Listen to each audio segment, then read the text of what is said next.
ख़बर शामिल कयूं पिया मीरपुर साकिरू खां। मीरपुर साकिरो शहर ऐं भरपासे वारनि नंढनि वॾनि स्टाफनि ऐं शहरनि में रमज़ान शरीफ़ जो बाबरकत महीनो शुरू थियण बावजूदि मंछात जो विकिरो सरेआम जारी। पुलिस को बि ॿूटो न ॿारियो। मीरपुर साकिरो शहर ऐं भरपासे वारनि शहर लधिया स्टाफ लेट स्टाफ गुलामलाए बुहारा ऐं ॿियनि शहरनि में रमज़ान शरीफ़ जो बाबरकत महीनो शुरू थियण बावजूदि शराब गुटको माओ चरस आफीम आइस कचो शराब ऐं हर क़िस्म जी मंशात सरेआम विकिरो थी रही आहे। पुलिस मंशात जो आज़ार ख़त्म करण लाइ को बि क़दम न खयो।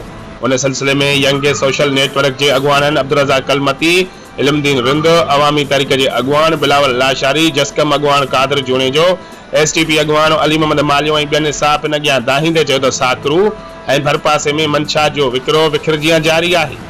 उन्हनि चयो त 3 सालनि खां ऐसे शो कुर्सीअ ते वेठल आहे पर मंछात जे आम वाइपे खिलाफ़ को क़दम खणण लाइ तयारु न आहे। उन्हनि चयो त रमज़ान शरीफ़ जे बाबरकत महीने में ॾींहं ॾिठे शराब गुतनि ते विकिरो थी रहियो आहे।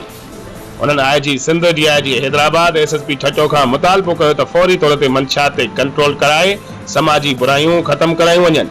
रिपोर्ट करे रहियो आहे परवेज़ अयाज़ अली गब्बोल, बे न्यूज़, मीरपुर साकिरू।